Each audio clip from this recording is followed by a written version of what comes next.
और अब रुख बिहार का करते हैं, जहां पर कोरोना को लेकर सियासी तलवारें खींच गई हैं। जन अधिकार पार्टी के राष्ट्रीय अध्यक्ष पप्पू यादव और बीजेपी के पूर्व केंद्रीय मंत्री और बीजेपी के राष्ट्रीय प्रवक्ता राजीव प्रताप रूडी के बीच एम्बुलेंस को लेकर जंग छिड़ गई है। दरअसल बीजेपी सांसद के दफ्तर में खड़ी दर्जनों एम्बुलेंस पर पप्पू यादव ने सवाल खड़े कर दिए। वहीं जवाब में रूडी ने पप्पू यादव को ओछी राजनीति न करने की सलाह देते हुए कहा कि वो राजनीति मधेपुरा में करें, सारण की जनता समझदार है। 6 महीने से हम इसको देख रहे हैं। लोग बोला भी है कि फंसा देंगे तुमको। सिस्टम क्यों मरी हुई है? ये एम्बुलेंस यहाँ क्यों रखा हुआ है? सवाल बिहार और बिहारियों का है और इंसानियत का है। यही वो तस्वीरें हैं जिसे लेकर बिहार की राजनीति में सियासी तूफान खड़ा हो गया है। जन अधिकार पार्टी के राष्ट्रीय अध्यक्ष पप्पू यादव सारण से बीजेपी सांसद राजीव प्रताप रूडी के पैतृक गांव अमनौर पहुंचे थे और वहां सांसद निधि से खरीदी गई दर्जनों एम्बुलेंस को जनता को नहीं सौंपे जाने पर बड़ा सवाल खड़ा कर दिया। 100 एम्बुलेंस जो लोगों के लिए काम कर सकती थी, इसको पटना में लगाते, छपरा में लगाते, सिवान में लगाते, सिवान की जनता को फ्री करते।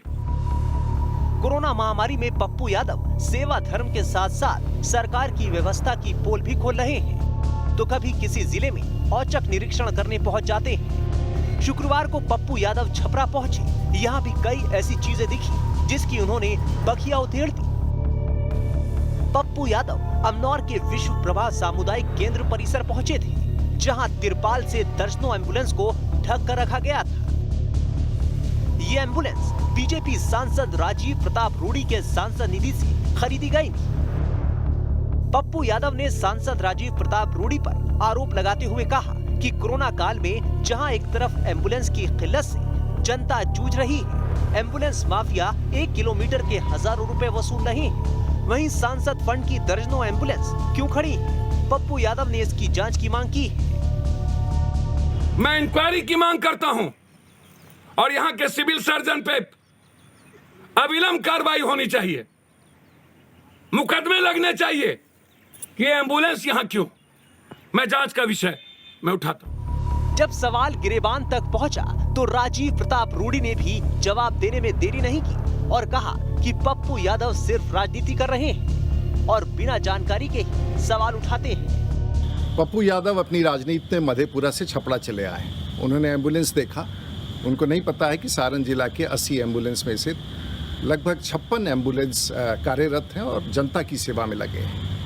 दुर्भाग्य है कि इस समय ड्राइवर के अभाव में कई सारे एम्बुलेंस सुरक्षित रखे हैं। पप्पू यादव के आरोपों पर रूडी की तरफ से एक चिट्ठी भी जारी की गई, जो 6 मई को डीएम को लिखी गई। इस पत्र के जरिए रूडी ने ड्राइवर की कमी के कारण खड़े एम्बुलेंस का जिक्र किया है। राजीव प्रताप रूडी ने कहा कि पप्पू यादव कोविड में ड्राइवर दीजिए, सभी एम्बुलेंस सारण में चलवाई, वो सभी गाड़ी देने के लिए तैयार है। पप्पू यादव, आप सभी एम्बुलेंस ले जाइए, लेकिन सारण की जनता को ये कसम दे के जाइए कि सारण में बचे हुए सभी एम्बुलेंस पर आप ड्राइवर देंगे, ड्राइवर की व्यवस्था करेंगे और उसे संचालित करेंगे। राजनीति करना हो तो मधेपुरा में कीजिए, सारण की जनता इससे प्रभावित नहीं होने वाली।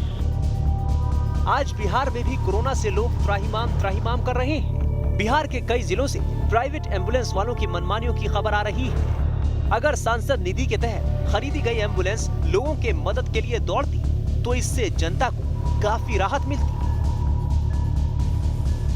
पटना से रजनीश सिन्हा के साथ टीम न्यूज़ नेशन।